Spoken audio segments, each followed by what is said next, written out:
let me just say this for CJ Stroud, right? To say he was bad yesterday would be an understatement, right? He was shockingly bad. Lost and overwhelmed, especially in the first half. Rattled and uncertain, much like the Pittsburgh game. Looked confused. So bad that benching him after a 4-interception first half that included a pick six, they're down 21-10, had to be a strong consideration for D'Amico Ryans, even though he says he never considered it. Sure. And sure, the weather and elements were bad. It was tough. I mean, you'd almost rather just snow or rain, not that sleety, weird midwintery mix thing going on. Both quarterbacks struggle with it. I think there were, 9 turnovers in the game? A lot of turnovers. It was ugly, but still. And he also had no Nico Collins to start the game. Then Dalton Schultz, his second lead receiver, goes out early in the game. So you're down your top 2 receivers. They shuffled the offensive line with Trent Brown being hurt. But I would also say this for CJ Stroud before we talk about the conundrum. Houston had plenty of mistakes of their own, not named CJ Stroud. Go back to the first drive. Christian Kirk drops a first down that hit him in the chest. One of the few accurate passes CJ threw in the first half. Hit him right in the chest, and he dropped the ball. Derek Stingley on the first touchdown drive for the New England Patriots, which he doesn't normally do. He's your outside corner. He gave up the perimeter on a long run by Ramondre Stevenson, got caught inside, and gave up, a 20, 30-yard run that led to the first touchdown. They converted on 4th and 1. So that's an all-pro making that mistake in that spot. Danielle Hunter, he strip sacks Drake May in the first half, and all he's got to do is get on the football. Yeah. And it's Houston ball. Right. He tries to pick it up, which is the cardinal rule, and he kicks it, and the Patriots recover the ball. That's at least 3 points off the board. It's hard to criticize Danielle Hunter. He's an all-pro, but just get on the ball. Yeah, just get on the ball. Right. One of the interceptions of C.J. Stroud in the first half, one of the 4 was a throw that hit Xavier Hutchinson in his hands. I mean, it should have been a catch. It gets tipped up. It's intercepted to, make it worse. Will Anderson before the half had a strip sack that he didn't get back on top of. It was just, so those were mistakes. In the second half, the Woody Marks fumble in the high red zone when the Texans had taken the momentum. They were down 21-10. They're back in this game. It's 21-13. They're moving the ball. They're inside the 15-yard line. Woody Marks fumbles the football and takes points off. That might have been a touchdown. You might even get to 21-20 in that game. He fumbles the football. So, and also for D'Amico Ryans and the offense and Nick Caley and CJ Stroud, they had to use 2 timeouts. They were down to 1 timeout by 12:16 to go in the fourth quarter because of clock mismanagement. So again, that's all on D'Amico Ryans. That's on the coaches. That's on the players. So a team that had won 10 in a row had a bunch of guys who didn't play, had made some mistakes. That said, the conversation centers around their quarterback because, as we've said, the Patriots are the first team since 1987 to come out victorious in a playoff game when they gained fewer than 250 yards, had fewer than 13 first downs, had 3 or more turnovers. And the teams who had posted that since 1987, 30 teams, had lost by an average of 21 points. Yeah, and they won by 12. 2 scores. So that is A on D'Amico Ryans for the 3rd year in a row, getting his team to this point, but then having his team play its worst game in this game. For sure. Uncharacteristic mistakes. It's like they all seize up. And it starts with the quarterback. I'm not at all, tempering the performance of your quarterback because that is the topic of conversation. And his defense was really good. But D'Amico Ryans has to do some mirror looking too.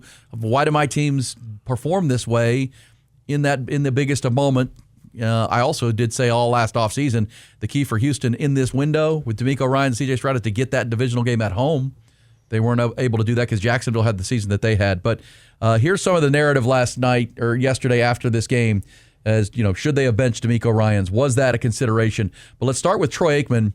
This is he and Joe Buck. And I'll give, we got the Monday Night Football crew. They did the game on Monday night, so they saw that C.J. Stroud's performance there. Right. They also got to see this one. And, it was a fair question and evaluation of the quarterback. And Nick Caserio, they've got some tough decisions they've got to make about this team on the offensive side of the ball. They replaced Bobby Slowick last year after his 2 years as the offensive coordinator. CJ Stroud has been chasing his rookie success for the last 2 years. He's not been the same player. We've not seen the development from him. There's a reason for that, and it has to be addressed. Here's Bryant, passes too high and off his hands. It's 4th down. Yeah, you bring up a great point. His rookie year was as good a rookie year as you could have. in the NFL in 2023.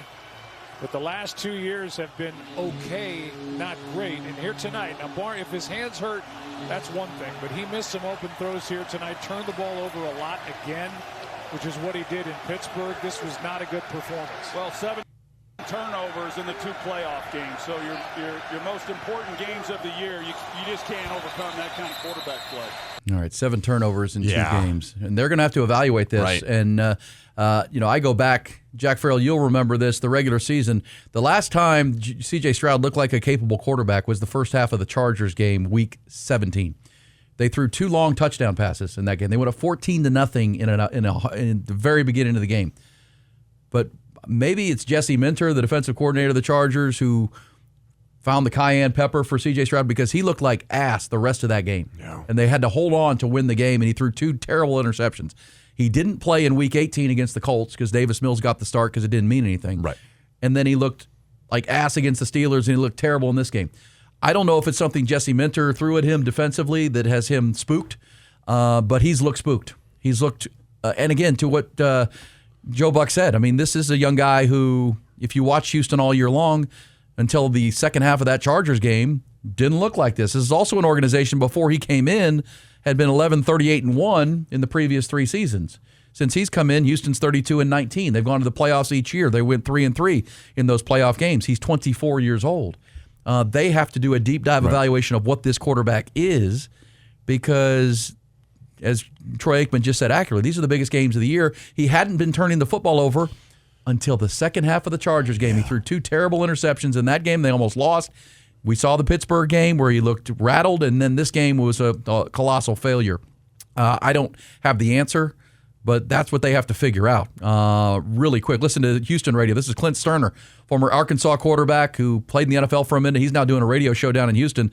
Here's the local angle on CJ Stroud. This is one of those losses where, as an organization, you realize and you got to question, like, man, are we as close to a Super Bowl caliber team as we thought we were? You got to look at it this way, guys.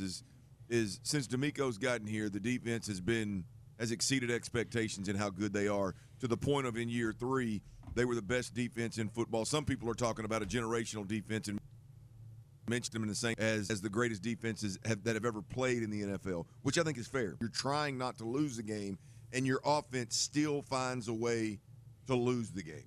And that's the tough part here. Is not just about this season in a vacuum, Sean, but at some point, it's less about the play caller and more about the guys that are doing it. Yeah. Well, and that's what D'Amico Ryan's job is this offseason. Because, again, CJ was bad, especially in the first half, but kind of settled down in the second half. But the illegal shift that took a touchdown off the board early on, in the first half, the fumble by Woody Marks, the drop passes. These are things we talk about with Steve Sarkisian at Texas. Like, what is going on here? And I, as a Texans fan and someone who covers the Longhorns, I see a parallel. And here's what I'll say. For Steve Sarkisian, it's an all-in year at Texas in 2026, right? Arch Manning back.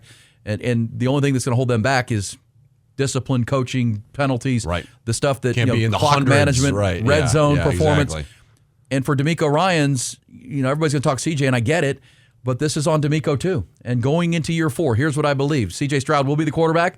They'll pick up his 5th-year option, and he'll get a 1-year, prove-it opportunity because I think the defense, to Clint Sterner's point, has a chance to be generationally great because they don't take a step back on defense. They don't lose anybody. No, they don't. And they may add a piece. And like last night, yesterday, not to cut you off real quick, they did everything. There was a few mistakes, but they did everything they could. They were stripping the ball. They were there on almost every play. I mean, this is a generational. I think it's fair to say defense. Generational. And in the NFL, I haven't seen a lot like this. And they have a chance to be better next year. Right. Because their entire core is under 25 years old. And their oldest signed. player is 31. He's still got good years left. Daniel Hunter. And Will Anderson's a Defensive Player of the Year candidate every year moving forward. You possibly have one of the best corners. He didn't play great yesterday. But next year is a big-time prove-it year for Sark. Yeah. And I think it's a big-time prove-it year for D'Amico Ryans and obviously C.J. Stroud. Right. But I will take it back to that Chargers game. Am I seeing this, Jack? You saw that Chargers game where they got the 2 quick long touchdowns. Right. And the next thing you know, Jesse Minter throws this voodoo defense at him.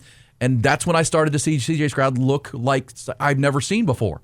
Like rattled, uncertain, and I'm assuming in a copycat league, the Steelers did the exact same thing and showed the same looks, and the Patriots came back with it yesterday. And without Nico Collins, then Dalton Schultz out, he has no security blanket, and he looked awful. Yeah, I think you're right. Obviously, much has been said about CJ Stroud's regression since his rookie year. Is it mental? Is it the tape on him? Is it ability? Who knows what it is? Well, let me say before that game with the Chargers, this is a guy who had thrown for over 3,000 yards. He, had a quarterback rating of 93. He threw 19 touchdowns. Those 2 touchdowns that he threw for the regular season against the Chargers gave him 19 for the year, and he'd only thrown 6 interceptions. Yeah. The whole season. Right. Like this was, again, for people, I understand a lot of folks don't watch the Texans week to week like Jack and I. Sure. That wasn't this player. Right.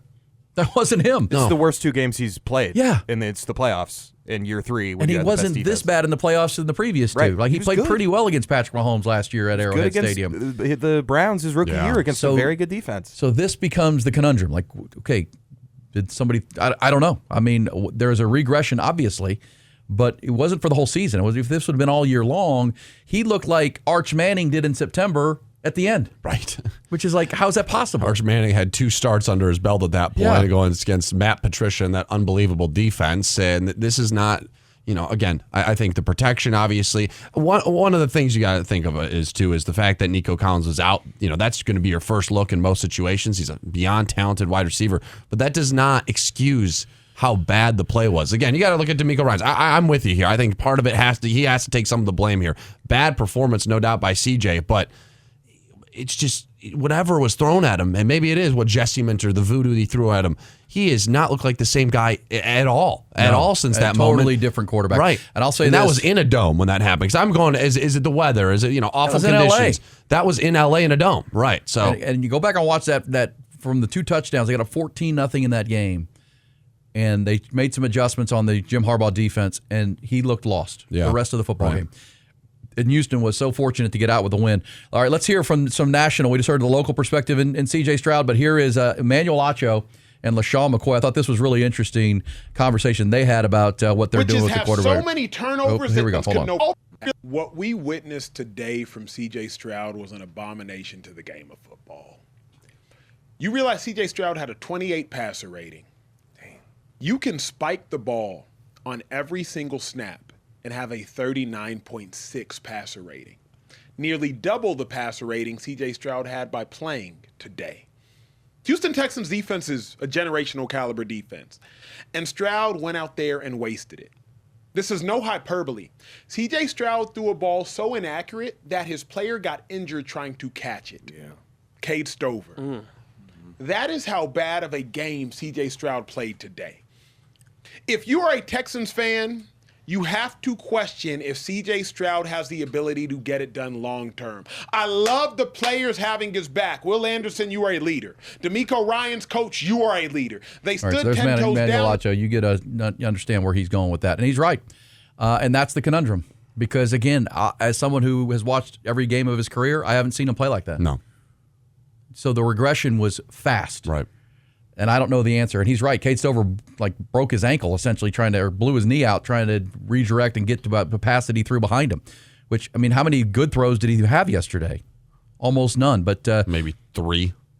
So here, but you know what? That'd be pushing it. Here's what DeMeco Ryans told him. Obviously, I didn't have our guys, ready to go. Actually, let's hear this, CJ. We'll get to more DeMeco, but here's DeMeco Ryans, what he told his quarterback. I love you. I got your back. And that's what I told him at halftime. This whole team has your back. We're in this thing together from day one. It doesn't change for me. We have a really special group, a tight-knit group. When things don't go your way, you have bad performances. It's not a time to point fingers or say it's on one person. If anybody, it all starts with me. For me, as the head coach of this team, we didn't perform well. Obviously, I didn't have our guys, ready to go in this moment. So that starts with me. All right, so DeMeco Ryans taking the blame, and we'll see.